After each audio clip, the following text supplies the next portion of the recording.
इस जनजाति की परंपरा है कि महिलाएं लाल वस्त्र धारण करती हैं और लाल घूंघट करती हैं। जब भी घंटी और ढोल बजते हैं, स्थानीय मुखिया द्वारा गांव में पतंगबाजी की जाती है।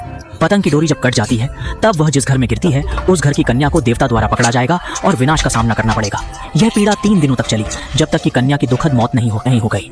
महिलाएं कोने में सहमी खड़ी थीं, नहीं जानती थीं कि अगली कौन होगी। उनमें निराशा थी, मगर भागने का मार्ग नहीं। लड़की भगवान की प्रतिमा के सामने नतमस्तक हो गई। देवी से अपनी माँ की रक्षा के लिए प्रार्थना करो और उन्हें सांत्वना दो कि देवता इस पापी धरती पर कदम नहीं रखेंगे। तब वह लड़की अचानक देवता में बदल जाती है। उन्हें लेना रारा नौगढ़ हनुक का मुक्त न मिलेगा। उसी समय एक मजबूत आदमी शहर के गेट पर खड़ा था। किसी को नहीं लगता कि यह वह आदमी है जो उनके भाग्य को पूरी तरह से बदल देगा। एक विदेशी आगंतुक के रूप में देवा को नहीं पता था कि पतंग का क्या मतलब था। यहाँ तक कि उसका भाई भी इसे छिपाने की पूरी कोशिश कर रहा था। यह पता चला कि यहाँ के स्वामी का अपना क्षेत्र था। जब तक वह अपने क्षेत्र में था, यह व्यक्ति सबसे बड़ा राजा था। हालांकि डेरा भी एक भगवान है, वह उनमें से सबसे कमजोर है, चाहे वह कितना भी नाराज क्यों न हो। मगर वे दूसरों के कर्मों में हस्तक्षेप नहीं कर सकते। आज फिर घंटियों और ढोलों की आवाज सुनी गई और एक युद्ध भगवान ने शिकार के एक नए दौर की प्रारंभ की। लड़कियां सहमी हुई पक्षियों की भांति बिखर गईं, लेकिन हथेली जितने छोटे घर में कैसे छिप सकती हैं। जैसे जैसे पतंग बहती गई, अनेक अनुयायी उसके पीछे दीवारों पर उड़ते रहे, केवल कमरे की लड़कियों को भयभीत करते हुए। अंततः पतंग नीचे गिरी। माँ और 3 कन्याएं जो विपत्ति का सामना कर रही थीं, रोने लगीं और लड़की की सहायता ली। चुनी जाने पर यह व्यक्ति एक अनसुलझा रहस्य रह जाता है। लड़की बेबस परिवार को निहारती है। अंत में यह सब अकेले उठाने का फैसला किया। जिस क्षण उनके अधीनस्थों ने लड़की को घेर लिया और पहाड़ से नीचे चल रहे थे, डेला भाई इस क्षेत्र से गुजरे और उनके अधीनस्थों ने नियमों का पालन करने के लिए कई लोगों को डांटा, लेकिन वे केवल ऐसा ही कर सकते थे। डेरा ने अपने बगल की छाया को चिंता से देखा। जब तक देवा ने भी अपनी बाहों को नहीं उठाया, तब तक राहत महसूस नहीं हुई। रोने वाली, दिल तोड़ने वाली माँ दौड़ती है और भगवान से भीख मांगती है कि वह खुद को आपकी जगह ले लें, लेकिन देवा के दिल में एक धूल भरी याददाश्त तुरंत आ गई। 25 साल पहले माँ को भी दुष्ट भगवान द्वारा चुना गया था। अगर यह भाई डेरा के लिए नहीं होता, जिसने अपनी आत्मा के साथ माँ और बेटे को वापस छोड़ दिया, तो परिणाम अकल्पनीय होते। लड़की को बगल के अंधकारमय कक्ष में ले जाते हुए देख स्वामी का मुख क्रूरता से लाल था। इस पल देवा को आखिरकार समझ गया कि क्या हो रहा है। आज रात उसकी बाहें अचानक नीचे गिर गई। डेला ने उसके बगल में छाया देखी और जानता था कि जानवर जाग गया था। भले ही वह अपनी आंखें बंद कर ले, वह इन गिरोहों के अंतिम परिणाम को जानता था।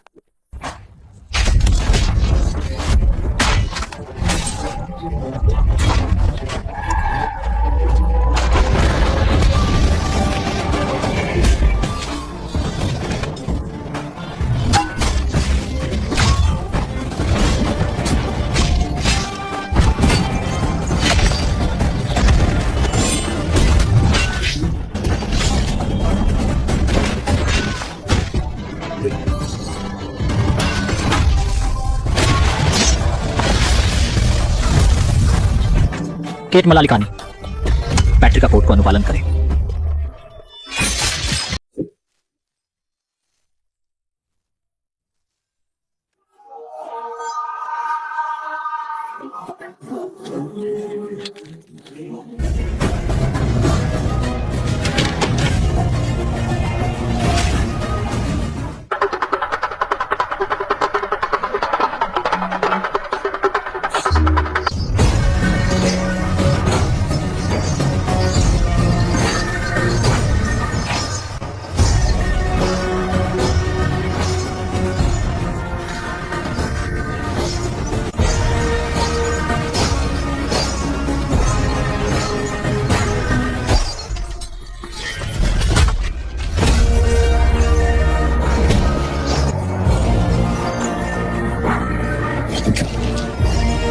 लड़कियों ने बाल बांधे और देवता के सामने रख दिए। अगर देवता पाप को सजा नहीं दे सकते, तो उस राक्षस को करने दो। तुम ही। इस समय देवता पूरे खून से भरा था, लेकिन यहाँ सभी के लिए यह राक्षस देवदूत की तरह दयालु था। जल्द ही सभी शासकों तक यह चौंकाने वाली खबर पहुंची। हजारों वर्षों में पहली बार किसी ने सार्वजनिक रूप से आत्मा को प्रताड़ित करने की हिम्मत की थी। मालिक का गवर्नर पिता गुस्से से उबल रहा था, लेकिन दुर्भाग्य से देवरादेव दोनों भाइयों को कारावास में डाल दिया गया। उनकी मौत या जिंदगी का फैसला सभी शासकों द्वारा मतदान के जरिए होना था। हर एक ने एक कंगन डाला। मतदान के बाद एक पल्लड़े का वजन अधिक हो गया, जिससे मौत की ओर झुकाव बढ़ा। अपने युवा पुत्र को बचाने के लिए राजा ने अपने कंगन जोड़े और अचानक समता आ गई। हालांकि हर किसी को हैरानी में डालते हुए देवराज ने अंततः मौत को चुना।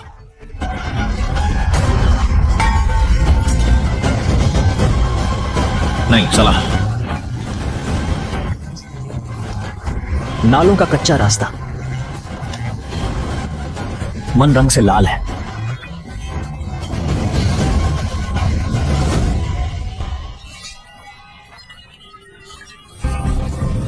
खिलाड़ी उद्दाम खुशी से हंस रहे थे। देवराज से निपटने के लिए उन्होंने एक दवाई बनाई जो लाल देखते ही प्रभावित को पागल कर देती। इस बीच देवराज के समर्थकों को फांसी की सजा दी गई। जल्लादों की तलवारें तरबूज की भांति उनकी जान लेती। किसी ने भी खतरे को नहीं देखा। जेल का दरवाजा खुला, अनजान कैदी बाहर आए और शीतल रंग देखकर पागलों की तरह भागे।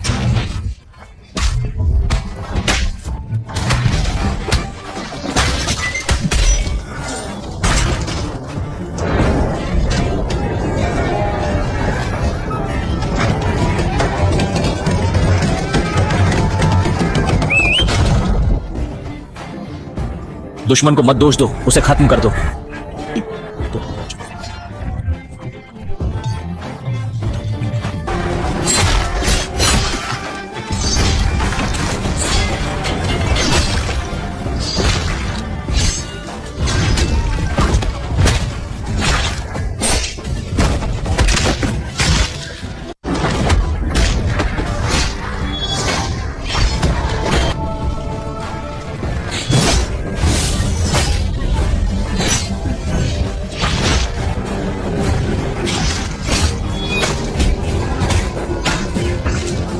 जब दोनों भाई आपस में भिड़ रहे थे, राजा को वास्तविक खतरे का बोध हुआ।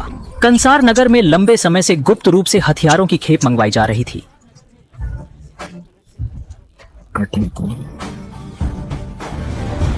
राजा पुरानी यादों में डूब गया। सदियों से इस विशाल शहर का संचालन 3 जनजातियों द्वारा किया जाता रहा था। नानसुल जनजाति, तानिसान जनजाति और गानिसान जनजाति के राजा 3 प्रमुखों में से एक होते थे। लेकिन महत्वाकांक्षी राजा मन अपनी शक्ति नहीं छोड़ना चाहता था। जब पद का समय समाप्त हो गया तो उसने नरसंहार करने का निर्णय लिया। मानंड जनजाति ने आधी रात को हमला कर दिया। सभी वृद्ध, बच्चे और गर्भवती महिलाओं को पूरी तरह से मार डाला। गानिसान जनजाति के लोग मानसुल जनजाति के राजा के अधीन हो गए। राजा मन को राजा बनने का मौका मिला और पूरे 25 साल तक शासन किया। अभी उसे पता चला कि जो नक्षत्र पैदा हो रही थी वो उसी जनजाति के उत्तराधिकारी थे जिन्हें उसने खत्म किया था। जब राजा मन ने जनसंहार का आदेश दिया था तो गणिसान के माता पिता ने अपने बच्चों को छिपा लिया। वो पूरी रात भय और चीखों के साए में छिपते रहे, परंतु जब गुफाओं से बाहर निकले तो केवल लाशें दिखाई दी। माता पिता को दफनाकर उन बच्चों ने अपनी पहचान बदली और अब वे वापस आ गए हैं, सुरक्षित सिर्फ तुम्हारे लिए।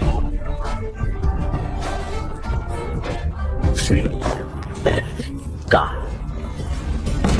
कूदो, योगियों के योगी।